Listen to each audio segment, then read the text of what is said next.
students, welcome to Mission 100 classes. I am the faculty of Social Science here and आज हम इस video में ये देखने वाले हैं कि आपके जो सोशल साइंस के 10th क्लास के 100 मार्क्स हैं वो किस पार्ट्स में डिवाइडेड हैं। सो बेसिकली जैसा आप यहाँ पे देख सकते हैं कि आपके 10th क्लास के सोशल साइंस के 100 मार्क्स दो पार्ट्स में डिवाइडेड हैं। फर्स्ट है हमारा इंटरनल असेसमेंट जो 20 मार्क्स का है एंड सेकेंड है हमारा एक्सटर्नल असेसमेंट जो 80 मार्क्स का है। इंटरनल असेसमेंट हमारे वो 20 मार्क्स हैं जिन्हें हम अपनी लैंग्वेज में बोले तो वो 20 मार्क्स जो स्कूल से जाने वाले हैं एंड एक्सटर्नल असेसमेंट में वो 80 मार्क्स हैं जो हमारा बोर्ड का एग्जाम होने वाला है। सो ये जो 80 मार्क्स है इसमें आपका जो कोर्स कंटेंट है वो 4 यूनिट्स में डिवाइडेड है जैसा कि आप यहाँ देख सकते हैं। ये 4 यूनिट्स क्या है, आपकी एसएसटी की 4 वो बुक्स जिनको आपको थोरोली स्टडी करके आपके 80 मार्क्स बोर्ड एग्जाम में मिलने वाले हैं। सो ये जो 4 यूनिट्स हैं इसमें सबसे पहली यूनिट अगर हम देखें तो India and the contemporary world part second इसलिए क्योंकि पार्ट फर्स्ट आप 9th क्लास में पढ़ चुके हैं एंड ये हमारी लैंग्वेज में हिस्ट्री की बुक है जो 20 मार्क्स की है।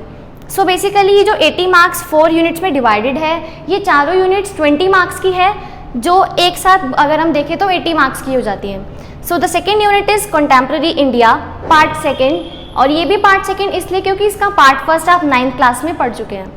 सो कंटेम्प्रेरी इंडिया हमारी ज्योग्राफी की बुक है जो कि जैसा मैंने आपको बताया ये भी 20 मार्क्स की है। उसके बाद यूनिट थर्ड डेमोक्रेटिक पॉलिटिक्स जो कि हमारी पॉलिटिकल साइंस की बुक है एंड ये भी 20 मार्क्स की है। इसके बाद हमारी यूनिट 4 आती है अंडरस्टैंडिंग इकोनॉमिक डेवलपमेंट जो हमारी इकोनॉमिक्स की बुक है वो भी 20 मार्क्स की है। सो ये जो हमारे 80 मार्क्स हैं एक्सटर्नल असेसमेंट के ये 4 यूनिट्स में डिवाइडेड हैं और ये चारों यूनिट्स 20 मार्क्स की हैं। सो जैसे कि हमने अपनी यूनिट 1 देखी हिस्ट्री की, सो हिस्ट्री जो है हमारी यूनिट 1 वो 3 सेक्शंस में डिवाइडेड है। इन 3 सेक्शंस में टोटल मिला के हमारे पास 4 चैप्टर्स हैं क्लास 10th में। जैसे कि आप देख सकते हैं चैप्टर 5 है लेकिन सेक्शन 2 में हमारे पास चॉइस है। सो सबसे पहले हम सेक्शन 1 देखते हैं इवेंट्स एंड प्रोसेसेस। उसमें आपके पास फर्स्ट चैप्टर है the rise of nationalism in Europe और उसके बाद सेकेंड चैप्टर है नेशनलिज्म इन इंडिया। सेक्शन 2 में लाइवलीहुड्स इकोनॉमीज एंड सोसाइटीज़ में हमारे पास 2 चैप्टर्स हैं और उन दोनों चैप्टर्स में हमारे पास चॉइस है। कुछ स्टूडेंट्स कंफ्यूज हो जाते हैं कि मैम मैंने इस चैप्टर की प्रिपरेशन करी और बोर्ड में इस चैप्टर में से क्वेश्चन आ गया तो मैं कैसे अटेम्प्ट करूंगा। सो मैं आपके कंफ्यूजन को क्लियर कर दूं, अगर आपने इस चैप्टर की प्रिपरेशन करी है और क्वेश्चन इसमें से आ गया तो ऐसा नहीं होने वाला। आपके पास क्वेश्चन दोनों चैप्टर में से आएगा और वो चॉइस में आएगा। सो चैप्टर का नाम है the making of a global world और दूसरा चैप्टर है the age of industrialisation. So section 2 में आपके पास इन दोनों चैप्टर्स में चॉइस है। आपको जो चैप्टर इजी लगे या आपके स्कूल या ट्यूशन क्लासेस में जो भी चैप्टर कराया जाए आप उस चैप्टर को प्रिपेयर कर सकते हैं। Section 3 everyday life culture and politics में हमारे पास एक चैप्टर है print culture and the modern world. So basically history में हमारे पास ओवरऑल 4 चैप्टर्स हैं। सो अब हम आ गए हमारी यूनिट 2 पर कंटेम्प्रेरी इंडिया पार्ट सेकेंड जो हमारी लैंग्वेज में हमारी ज्योग्राफी की बुक होती है। सो कंटेम्प्रेरी इंडिया को मैंने बेसिकली 2 पार्ट्स में डिवाइड किया है और डिवाइड करने का बेसिस ये है कि कौन से चैप्टर्स हमें कब तक पढ़ने होंगे। मतलब ये चैप्टर्स जो 5 हैं जो जैसे आप अपनी लेफ्ट साइड पे देख सकते हैं ये वो चैप्टर्स हैं जो आपको आपके बोर्ड एग्जाम्स तक पढ़ने होंगे और ये 2 चैप्टर्स वो हैं जो आपको सिर्फ अपने पीरियोडिक्स के लिए पढ़ने होंगे, बोर्ड एग्जाम्स के लिए नहीं पढ़ने होंगे। सो ओवरऑल अगर हम देखें तो ज्योग्राफी में हमारे पास टोटल 7 चैप्टर्स हैं जिनमें से 5 ऐसे हैं जो आपके पीछा एंड तक नहीं छोड़ने वाले और 2 चैप्टर्स ऐसे हैं जो आपको सिर्फ पीरियोडिक्स के लिए पढ़ने होंगे। सो अगर हम बात करें उन चैप्टर्स की जो हमें बोर्ड्स तक पढ़ने होंगे तो सबसे पहला चैप्टर हमारे पास है रिसोर्सेज एंड डेवलपमेंट। उसके बाद है चैप्टर एग्रीकल्चर जिसमें आपकी एनसीईआरटी बुक पेज नंबर 44 और 45 कट हो चुका है और ये पहले भी कट हो चुका था लेकिन मैंने आपको एक बार दोबारा इसलिए बताया बिकॉज कुछ स्टूडेंट्स कन्फ्यूजन में इसे भी प्रिपेयर कर लेते हैं और कुछ स्टूडेंट्स क्या करते हैं 45 के बाद कन्फ्यूजन में पेज नंबर 46 भी कट कर देते हैं लेकिन उसमें जो टॉपिक शुरू हो रहा है इम्पैक्ट ऑफ ग्लोबलाइजेशन वो आपको कट नहीं करना है, वो टॉपिक आपके कोर्स में है। उसके बाद हमारा चैप्टर है minerals and energy resources. 4th chapter है मैन्युफैक्चरिंग इंडस्ट्रीज जिसमें से ये 4 topics aluminium smelting, chemical industries, fertiliser industries and cement industries. ये चारों टॉपिक कट चुके हैं और ये भी पहले से कट चुके थे लेकिन मैंने आपको दोबारा इसलिए बताया ताकि आपको कोई कन्फ्यूजन ना हो। उसके बाद हमारा चैप्टर आता है lifelines of national economy. So ये 5 वो चैप्टर हैं जो आपको आपके बोर्ड्स तक पढ़ने होंगे, पीरियोडिक्स तक नहीं सिर्फ बोर्ड्स तक भी पढ़ने होंगे। उसके बाद ये 2 वो चैप्टर्स हैं जो आपको सिर्फ आपके पीरियोडिक्स के लिए पढ़ने होंगे, बोर्ड्स के लिए नहीं पढ़ने होंगे। So the first chapter is forest and wildlife resources and the second chapter is water resources. लेकिन जैसा कि आप यहाँ देख सकते हैं, मैप्स आर इंक्लूडेड।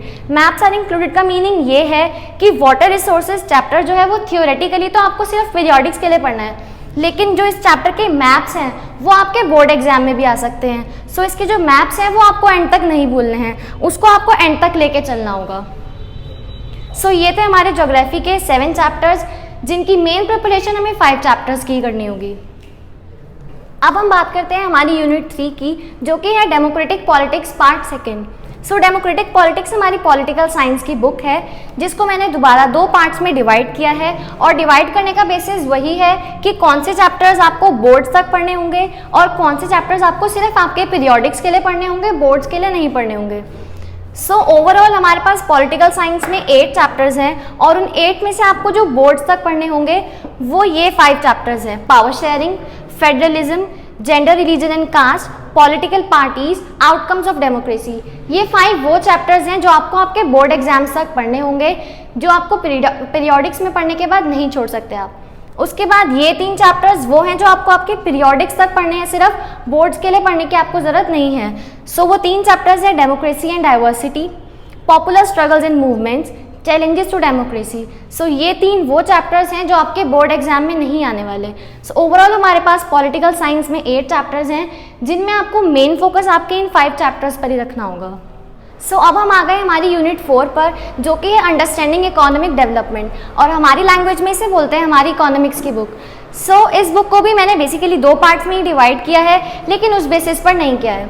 इसमें हमारे पास ओवरऑल 5 चैप्टर्स हैं, जिनमें से एक चैप्टर जो है वो हमें थियोरेटिकली नहीं प्रिपेयर करना होगा, सिर्फ हमारे प्रोजेक्ट वर्क के लिए प्रिपेयर करना होगा। सो लेफ्ट 4 चैप्टर्स ये हैं: development, sectors of Indian economy, money and credit, globalisation and the Indian economy. ये 4 चैप्टर्स वो हैं जो आपको आपके पीरियोडिक्स के लिए भी पढ़ने होंगे और आपको आपके बोर्ड एग्जाम्स के लिए भी पढ़ने होंगे।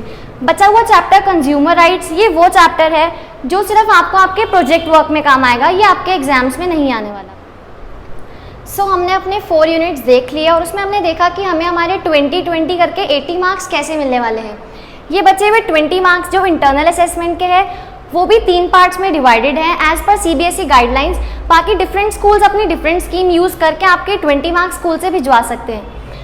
तो the first part is the periodic test, जो कि बेसिकली सभी स्कूल्स में होता है, और ये 10 मार्क्स का होता है। ये आपका सिंपली पेन पेपर टेस्ट भी हो सकता है। बाकी आपके टीचर इसे इंटरेस्टिंग बनाना चाहें तो वो इसे क्विज की फॉर्म में, डिबेट की फॉर्म में, ग्रुप डिस्कशन या रोल प्ले की फॉर्म में भी कर सकते हैं। उसके बाद हम आते हैं पोर्टफोलियो पे, जो कि है 5 मार्क्स का। एंड पोर्टफोलियो को सिंपल लैंग्वेज में बोले तो आपकी इमेज कैसी है आपकी टीचर के सामने, मतलब बेसिकली आपका क्लास वर्क, आपका होमवर्क, या टीचर जो आपको असाइनमेंट देता है उसे आप टाइम टू टाइम सबमिट कर रहे हैं या नहीं, और आपका बाकी एक्टिविटीज़ में पार्टिसिपेशन कैसा है, आपका क्लास में रिस्पॉन्स कैसा है, आपकी टीचर के सामने इमेज कैसी है। सो ये 5 मार्क्स पोर्टफोलियो के आपको इस तरह से मिलने होंगे। सो साल के शुरू से आपको ये ध्यान रखना होगा कि आपकी टीचर के सामने इमेज अच्छी होनी चाहिए, ताकि आपके स्कूल से जो 20 मार्क्स जाने वाले हैं वो फुल जाएं। उसके बाद थर्ड पार्ट है प्रोजेक्ट वर्क। जैसा कि हमने इकोनॉमिक्स में देखा था, कंज्यूमर राइट्स चैप्टर को हमने प्रोजेक्ट वर्क के लिए छोड़ा था। सो यहाँ पे हमारे टॉपिक्स प्रोजेक्ट वर्क में एक तो कंज्यूमर राइट्स है, सोशल इश्यूज है, सस्टेनेबल डेवलपमेंट है। सो मेनली इन 3 टॉपिक्स में से कोई भी टॉपिक आपको प्रोजेक्ट के लिए मिल सकता है, या फिर आपके टीचर्स आपको स्पेसिफाई कर देंगे कि आपका टॉपिक क्या है प्रोजेक्ट वर्क का। सो प्रोजेक्ट में आपको ये 5 मार्क्स इतने इजीली नहीं मिलने वाले हैं। ये 5 मार्क्स भी 3 पार्ट्स में डिवाइडेड है, जैसा कि आप यहाँ देख सकते हैं। सो the first part is content accuracy, मतलब कि आपके प्रोजेक्ट का कंटेंट कैसा है, उसमें कितनी एक्यूरेसी है, उसके बेसिस पे आपको 2 मार्क्स मिलेंगे। उसके बाद आपके प्रोजेक्ट की प्रेजेंटेशन कैसी है, उसमें आपने कितनी क्रिएटिविटी दिखाई है, उसके बेसिस पे आपको नेक्स्ट 2 मार्क्स मिलेंगे। एंड बचा हुआ 1 मार्क आपको मिलेगा आपके वाइवा के बेसिस पर। मतलब कि अगर आप ये 5 मार्क्स पाना चाहते हैं, सो आपको इन तीनों चीज़ों पे फोकस करना होगा। सो हमने अपने एक्सटर्नल असेसमेंट के 80 मार्क्स देख लिए थे कि वो हमें कैसे मिलने वाले हैं। अब बचे हुए 20 मार्क्स जो हमारे इंटरनल असेसमेंट के हैं, मतलब कि जो हमारे स्कूल से जाने वाले हैं, सो वो 20 मार्क्स भी हमने देख लिए कि हमें कैसे मिलेंगे। आई होप मैं आपको क्लियर कर पाई कि आपको सोशल साइंस 10th क्लास के 100 मार्क्स कैसे अचीव करने हैं। सो thank you for watching the video, don't forget to like, comment, share and subscribe our channel and hit the bell icon.